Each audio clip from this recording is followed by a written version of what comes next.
Esther पुस्तक अध्याय 14। एस्तेरଙ୍କ प्रार्थना।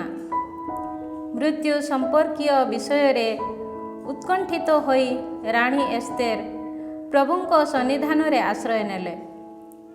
निजर बहुमूल्य वस्त्र को त्याग करी से दुख तथा शोक सूचक वस्त्र परिहित हेले एवं बहुमूल्य सुगंध द्रव्य परिवर्ते भस्म तथा गोमय द्वारा निज मस्तक को से आच्छादन कले। से निज शरीर को संपूर्ण भावे विनम्र कले और तांको शरीर रे जो समस्त भाग को से विभूषित करने को पसंद करुथिले से समस्त को से निजर जटकेश द्वारा आवृत कले। प्रभु इस्राएल ईश्वर सन्निधान रे प्रार्थना करी से कहिले, हे मोर प्रभु, केवल तुमे अट आम मानकर राजा। मु एकाकिनी होइथिबा हेतु मोर सहाय हुओ, कारण तुम व्यतीत मोर अन्य सहायक केही नाहांती। मोर करतलर मोर विपद मु धारण करे। हे प्रभु, समस्त जाति मध्यरु तुमे इस्राएल को मनोनीत कल। सेमानंकर पितृपुरुष मानंक मध्यरु आम पितृपुरुष मानंको एक शाश्वत उत्तराधिकारी रूपे तुमे मनोनीत करियछ व सेमानंक निकटरे तुम द्वारा प्रतिज्ञानुबद्ध समस्त प्रतिश्रुति तुमे कार्यकारी करियछ बोली मोर जन्म ठारे मोर मुकुट वंशरे कुहा जाइथिबा मु शुणिबाकू पाइछि। किंतु आमे तुम सन्निधान रे पाप कलु, सुतरां आम मानंकु आम शत्रु हस्तरे तुमे समर्पण करियछ। आमे से मानंकर देवमानंकु महिमान्वित कलु। हे प्रभु, तुमे न्यायवान। आमे माने तिक्त दास्यवृत्ति करुछु, तथापि सेमाने परितृप्त होई नाहंती।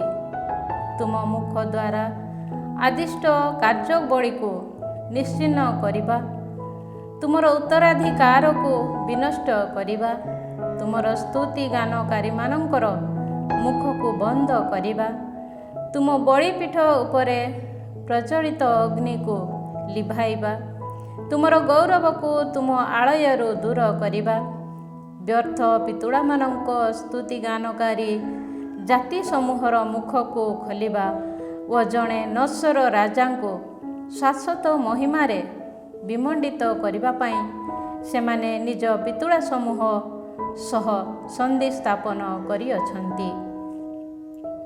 हे प्रभु, जार अस्तित्व नाही ताकू तुमर राजदंड समर्पण कर नाही।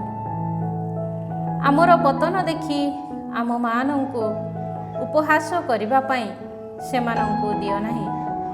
सेमानंक द्वारा आयोजित योजना को सेमानंक विपक्ष रे घटाओ व जे ए समस्त कार्य आम विरुद्ध रे आरंभ कला ताकू अन्य लोकंक द्वारा एक दृष्टांत रे परिणत कर।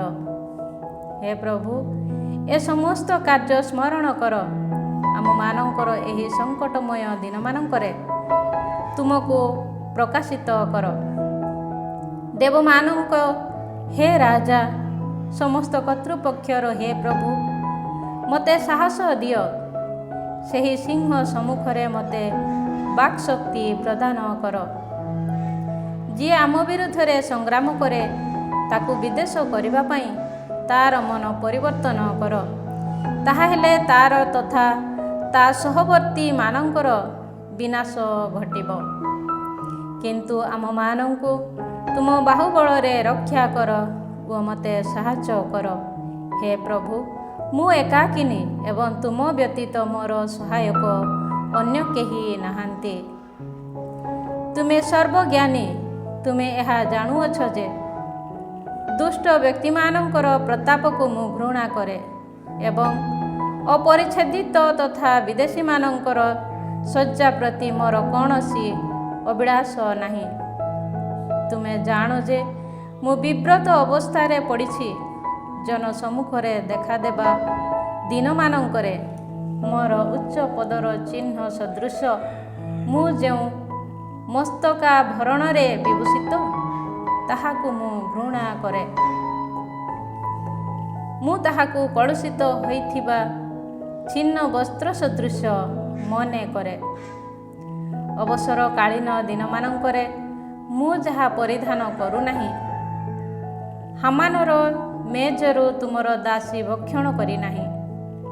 ରାଜାଙ୍କ ଦ୍ୱାରା ଆୟୋଜିତ ଭୋଜିପର୍ବ ପ୍ରତି ମୁଁ କୌଣସି ଶ୍ରଦ୍ଧା ଜଣାଇ ନାହିଁ ଓ ପାନୀୟ ବଳି ସଦୃଶ ଉତ୍ସର୍ଗିତ ଦ୍ରାକ୍ଷାରସ ମୁଁ ପାନ କରିନାହିଁ।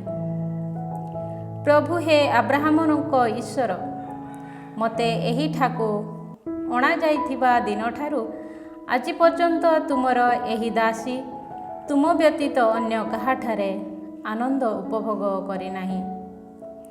ସମସ୍ତଙ୍କ ଉପରେ କର୍ତ୍ତୃତ୍ୱ ବିସ୍ତାର କରୁଥିବା ହେ ଈଶ୍ୱର, ଆଶାହୀନମାନଙ୍କର ନିବେଦନ ପ୍ରତି କର୍ଣ୍ଣପାତ କର ଓ ଦୁଷ୍କର୍ମୀମାନଙ୍କ ହସ୍ତରୁ ଆମକୁ ରକ୍ଷା କର। ମୋତେ ମୋର ଭୟରୁ ମୁକ୍ତ କର। ତୃତୀୟ ଦିବସରେ ଏସ୍ତେର ନିଜର ରାଜକୀୟ ବସ୍ତ୍ର ପରିହିତ ହୋଇ ପ୍ରାସାଦର ଅନ୍ତରତମ ପ୍ରାଙ୍ଗଣକୁ ଯାଇ ରାଜାଙ୍କ ପ୍ରକୋଷ୍ଠ ସମ୍ମୁଖରେ ଦଣ୍ଡାୟମାନ ହେଲେ। ସେ ସମୟରେ ରାଜା ପ୍ରାସାଦର ମଧ୍ୟରେ ପ୍ରାସାଦର ଦ୍ୱାର ସମ୍ମୁଖ ସ୍ଥାନରେ ରାଜକୀୟ ସିଂହାସନରେ ଆସିନଥିଲେ। ରାଣୀ ଏସ୍ତେର ପ୍ରାଙ୍ଗଣରେ ଦଣ୍ଡାୟମାନ ଥିବା ରାଜା ଦେଖିଲେ ଓ ରାଜାଙ୍କ ଦୃଷ୍ଟିରେ ଏସ୍ତେର ପ୍ରତି ପ୍ରୀତି ପ୍ରାପ୍ତ ହେଲେ। ତହୁଁ ରାଜା ନିଜ ହସ୍ତରେ ଧାରଣ କରିଥିବା ସୁବର୍ଣ୍ଣ ଦଣ୍ଡକୁ ଏସ୍ତେରଙ୍କ ଦିଗରେ ବଢ଼ାଇଲେ ଓ ଏସ୍ତେର ନିକଟବର୍ତ୍ତୀ ହୋଇ ରାଜଦଣ୍ଡର ଅଗ୍ରଭାଗକୁ ସ୍ପର୍ଶ କଲେ। ଅଧ୍ୟାୟ 15। ତୃତୀୟ ଦିବସରେ ଏସ୍ତେର ନିଜର ପ୍ରାର୍ଥନା ସମାପ୍ତ କରି ଉପାସନା ଦିବସମାନଙ୍କରେ ପରିଧାନ କରିଥିବା ବସ୍ତ୍ର ବଦଳାଇ ଆଡ଼ମ୍ବରପୂର୍ଣ୍ଣ ବସ୍ତ୍ର ପରିହିତ ହେଲେ। ଏହିପରି ରାଜକୀୟ ବସ୍ତ୍ରାଭରଣରେ ବିଭୂଷିତ ହୋଇ ସର୍ବଦର୍ଶୀ ପରିତ୍ରାତା ଈଶ୍ୱରଙ୍କ ସାହାଯ୍ୟ ଭିକ୍ଷା କଲା। ପରେ ନିଜର 2 ଜଣ ଦାସୀଙ୍କୁ ସଙ୍ଗରେ ନେଇ ସେ ରାଜାଙ୍କ ସମ୍ମୁଖକୁ ଗଲେ। ସେମାନଙ୍କ ମଧ୍ୟରୁ ଜଣେ ଦାସୀ ଉପରେ ସେ କୋମଳ ଭାବେ ଭରା ଦେଇଥିଲେ ଓ ଅନ୍ୟ ଦାସୀଟି ତାଙ୍କର ପରିହିତ ଦୀର୍ଘ ବସ୍ତ୍ରର ଅଗ୍ରଭାଗ ଧାରଣ କରି ରାଣୀଙ୍କୁ ଅନୁସରଣ କରିଥିଲା। ସେ ଧୈର୍ଯ୍ୟରେ ଉଜ୍ଜଳ ଥିଲେ, ସୌନ୍ଦର୍ଯ୍ୟରେ ଉଜ୍ଜଳ ଥିଲେ। ତାଙ୍କର ମୁଖ ଆନନ୍ଦ ତଥା ସ୍ନେହମୟ ଦେଖାଯାଉଥିଲା, କିନ୍ତୁ ତାଙ୍କର ହୃଦୟ ଭୟରେ ଘନୀଭୂତ ଥିଲା।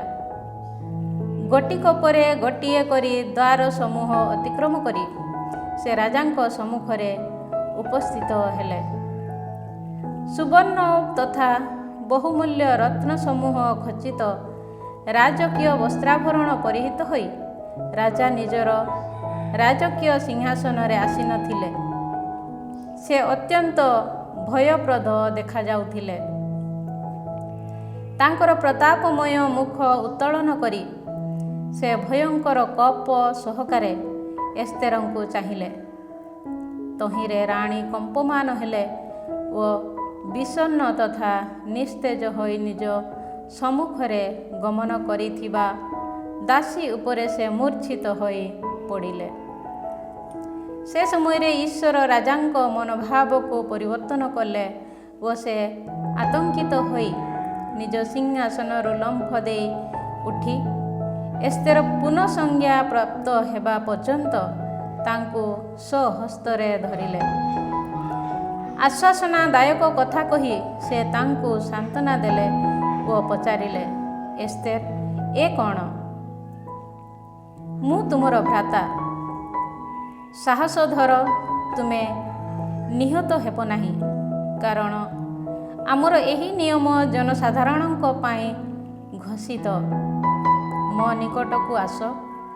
ତତ୍ପରେ ସୁବର୍ଣ୍ଣ ରାଜଦଣ୍ଡ ଉତ୍ତୋଳନ କରି ସେ ତାହା ଦ୍ୱାରା ଏସ୍ତେରଙ୍କ ଗ୍ରୀବା ସ୍ପର୍ଶ କଲେ। ତାଙ୍କୁ ଆଲିଙ୍ଗନ କରି ସେ କହିଲେ, ମୋ ସହ କଥା କୁହ। ଏସ୍ତେର ପ୍ରତ୍ୟୁତ୍ତର ଦେଲେ, ହେ ମୋର ପ୍ରଭୁ, ମୁଁ ତୁମକୁ ଈଶ୍ୱରଙ୍କର ଏକ ଦୂତ ସଦୃଶ ଦେଖିବାକୁ ପାଇଲି ଓ ତୁମର ଗୌରବ ହେତୁ ମୋର ହୃଦୟ କମ୍ପମାନ ହେଲା। ହେ ମୋର ପ୍ରଭୁ, ତୁମେ ଆଶ୍ଚର୍ଯ୍ୟଜନକ ବ୍ୟକ୍ତି ଓ ତୁମ ମୁଖ କରୁଣାପୂର୍ଣ୍ଣ। ଏସ୍ତେର ଏଭଳି କଥା କହୁଥିବା ସମୟରେ ସେ ପୁନରାୟ ମୂର୍ଚ୍ଛିତ ହେଲେ। ସେଥିରେ ରାଜା ଅତ୍ୟଧିକ ଉଦ୍ବିଗ୍ନ ହେଲେ ଓ ତାଙ୍କର ଦାସମାନେ ଏସ୍ତେରଙ୍କୁ ଆଶ୍ୱସ୍ତ କରିବା ପାଇଁ ତତ୍ପର